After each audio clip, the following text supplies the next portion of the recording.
आप सब मेरे मसीह भाई बहनों को एक बार फिर से जय मसीह की। परमेश्वर के अनुग्रह दया और कृपा से प्रभु ने हम सबको मिलने का मौका दिया और जीवित रखा, उसका धन्यवाद करेंगे। और आज तारीख है 22/5/2025। हम शाम का वचन पढ़ेंगे। हम पढ़ेंगे पहला इतिहास की पुस्तक में से 16, 17 और 18 अध्याय। इसके पढ़े और सुनने जाने पर प्रभु की आशीष हो। जो मेरा भाई बहन मुझे 365 दिन फॉलो करेगा वो पूरी की पूरी बाइबल कंप्लीट कर लेगा। मैं विश्वास करता हूँ आज का वचन हमारे हृदय और मनों में काम करे। आमीन। तब परमेश्वर का संदूक आकर उस तंबू में रखा गया जो दाऊद ने उसके लिए खड़ा कराया था, और परमेश्वर के सामने होमबलि और मेलबलि चढ़ाए गए।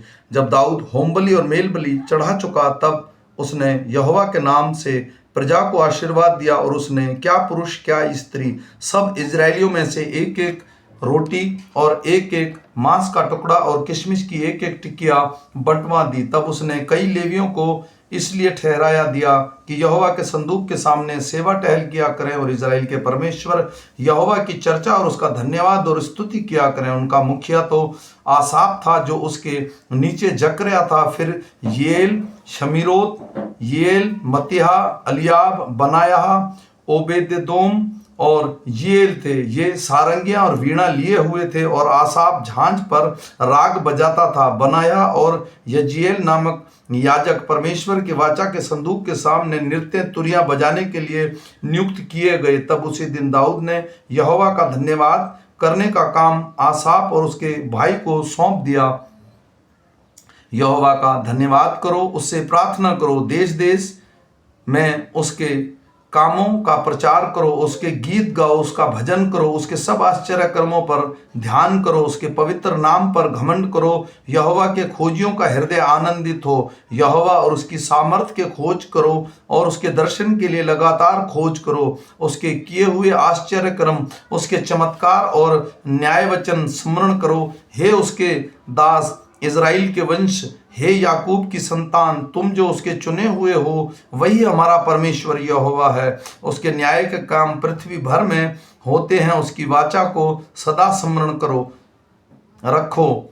यह वही है जो उसने हजारों पीढ़ियों के लिए ठहरा दिया, वह वाचा जो अब्राहम के साथ बांधी, और उसी के विषय में उसने इसहाक से शपथ खाई, और उसी को उसने याकूब के लिए विधि करके और इज़राइल के लिए सदा की वाचा बांधकर यह कहकर दृढ़ किया, मैं कानान देश तुझी को दूंगा, वह तुम्हारा निज भाग होगा। और उस समय तो गिनती में थोड़े थे, परंतु बहुत ही थोड़े और उस देश में परदेशी थे, और वे एक जाति से दूसरी जाति में और एक राज्य से दूसरे राज्य में फिरते रहे। परंतु उन्होंने मनुष्य को उन पर अंधेर करने न दिया, और वह राजा उसके निमित्त यह धमकी देता था, हमारे अभिषिक्तों को मत छुओ और ना हमारे नबियों की हानि करो। हे समस्त पृथ्वी के लोगों, यहोवा का गीत गाओ, प्रतिदिन उसके लिए उद्धार का शुभ समाचार सुनते रहो।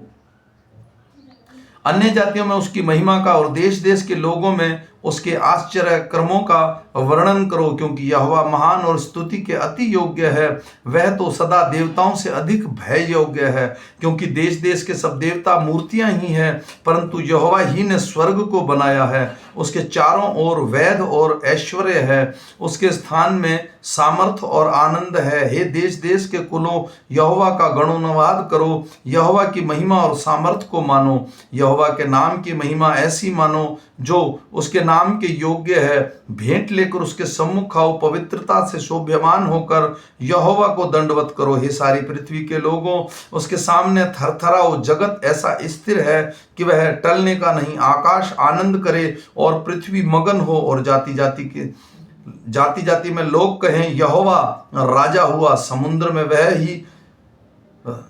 में की सब वस्तुएं गरज उठे, मैदान में जो कुछ उसमें है वह प्रफुल्लित हो। उस समय का वचन वृक्ष यहोवा के समान जय जयकार करे, क्योंकि यह पृथ्वी का न्याय करने को आने वाला है। यहोवा का धन्यवाद करो, क्योंकि वह भला है, उसकी करुणा सदा की है। और यह भी कहो, हे हमारे उद्धार करने वाले परमेश्वर, हमारा उद्धार कर और हमको इकट्ठा करके अन्य जातियों से छुड़ा, कि हम तेरे पवित्र नाम का धन्यवाद करें और स्तुति करते हुए तेरे विषय बढ़ाई करें। आनंदित काल से अनंत काल तक इज़राइल का परमेश्वर यहोवा धन्य है।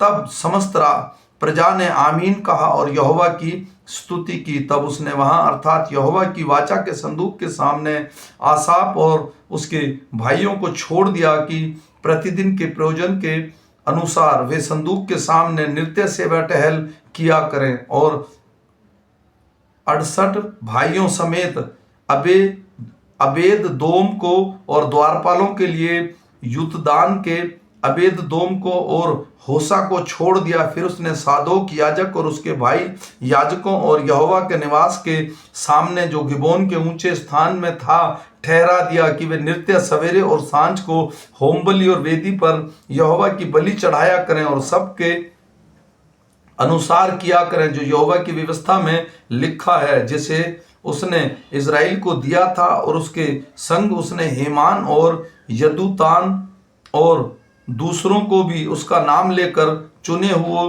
चुने गए थे ठहरा दिया और यहोवा की सदा की करुणा के कारण उसका धन्यवाद करें। उसके संग उसने हेमान और यदूतन को बजाने वाले के लिए तुरहियां और झांझ और परमेश्वर के गीत गाने के लिए बाजे दिए और यदूतान के बेटे को फाटक की रखवाली करने को ठहरा दिया। तब प्रजा के सब लोग अपने अपने घर में चले गए और दाऊद अपने घर को आशीर्वाद देने लौट गया। जब दाऊद अपने भवन में रहने लगा तब दाऊद ने नातान नबी से कहा, देख मैं तो देवदारू के बने हुए घरों में रहता हूं, परंतु यहोवा की वाचा का संदूक तंबू में रहता है। नातान ने दाऊद से कहा, जो कुछ तेरे मन में हो उसे कर, क्योंकि परमेश्वर तेरे संग है। उसी रात परमेश्वर का यह वचन नातान के पास पहुंचा, जाकर मेरे दास दाऊद से कह, यहोवा यूं कहता है, मेरे निवास के लिए तू घर बनाने न पाएगा, क्योंकि जिस दिन से मैं इज़राइल को मिस्र से ले आया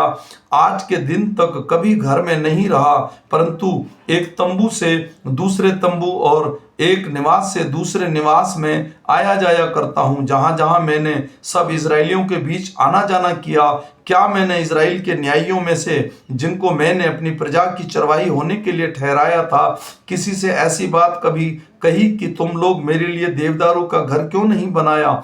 अंत अब तू मेरे दास दाऊद से कह कि सेनाओं का यहोवा यो कहता है कि मैंने तुझको भेड़शाला और भेड़ बकरियों के पीछे पीछे फिरने से इस मनसा से बुला लिया कि तू मेरी प्रजा इज़राइल का प्रधान हो जाए, और जहां कहीं तो आया और गया वहां मैं तेरे संग रहा और तेरे सब शत्रुओं को तेरे सामने से नष्ट किया है। अब मैं तेरे नाम को पृथ्वी के बड़े बड़े लोगों के नाम के समान बड़ा कर दूंगा। मैं अपनी प्रजा इज़राइल के लिए एक स्थान ठहराऊंगा और उसको स्थिर करूंगा कि वह अपने ही स्थान में बसी रहे और कभी चलियान ना हो, और कुटिल लोग उसको नष्ट ना करने पाएंगे जैसे कि पिछले दिनों में करते थे, वरन उस समय भी जब अपनी प्रजा इज़राइल के ऊपर न्यायी ठहराता था। अंत के दिनों में मैं तेरे सब शत्रुओं को दबा दूंगा। फिर मैं तुझे यह भी बताता हूं कि यहोवा तेरे घर बनाए रखेगा। जब तेरी आयु पूरी हो जाएगी और तुझे अपने पितरों के संग जाना पड़ेगा, तब मैं तेरे बाद तेरे वंश को जो तेरे पुत्र में से होगा खड़ा करके उसके राज्य को स्थिर करूंगा।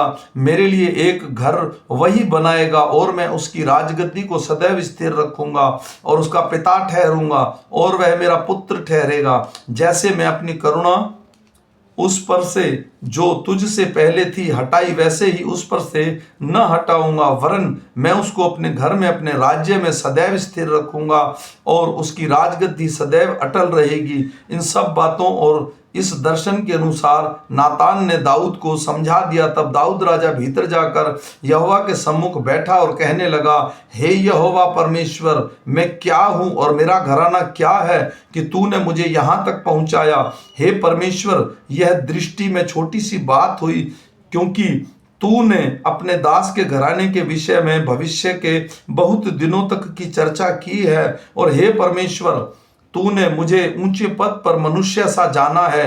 जो महिमा तेरे दास की दिखाई गई उसके विषय दाऊद तुझसे क्या कह सकता है? तूने अपने दास को जानता है। हे यहोवा, तूने अपने दास के निमित्त और अपने मन के अनुसार यह बड़ा काम किया है कि तेरा दास उसको जान ले। हे यहोवा, जो कुछ हमने अपने कानों से सुना है और उसके अनुसार तेरे तुल्य कोई भी नहीं है, और ना मुझे छोड़ और ना कोई परमेश्वर है। फिर तेरी प्रजा इज़राइल को भी तुल्य कौन है? वह तो पृथ्वी भर के सब एक जाति है। उसे परमेश्वर ने जाकर उसकी निजी प्रजा करने को छुड़ाया, इसलिए कि तू बड़े और डरावने काम करके अपना नाम करे, और अपनी प्रजा के काम से तू ने मिस्र से छुड़ा ली थी। जाति जाति के लोगों को निकाल दे, क्योंकि तूने अपनी प्रजा इज़राइल को अपनी सदा की प्रजा होने के लिए ठहराया, और हे तू अपने उसको परमेश्वर ठहरा। इसलिए अब हे यहोवा, तूने जो यह वचन अपने दास के और उसके घराने के विषय में दिया है वह सदा अटल रहे, और अपने वचन के अनुसार ही कर, और तेरा नाम सदा अटल रहे। और यह कहकर तेरा बढ़ाई दास की जाए, और सेनाओं का यहोवा इज़राइल का परमेश्वर वरन इज़राइल ही के लिए परमेश्वर है। तेरे दास दाऊद और उसके घराने तेरे सामने स्थिर रहे, क्योंकि हे मेरे परमेश्वर, तूने यह कहकर अपने दास पर प्रकट किया कि मैं तेरा घर बनाए रखूंगा। इस कारण तेरे दास को तेरे सम्मुख प्रार्थना करने का हियाव हुआ।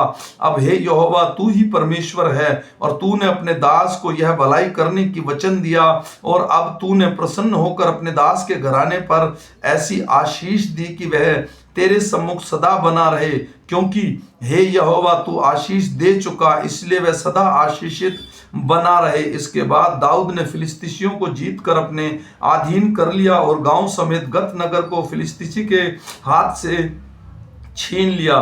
फिर उसने मुआबियों को भी जीत लिया, और मुआबी दाऊद के अधीन होकर भेंट लाने लगे। जब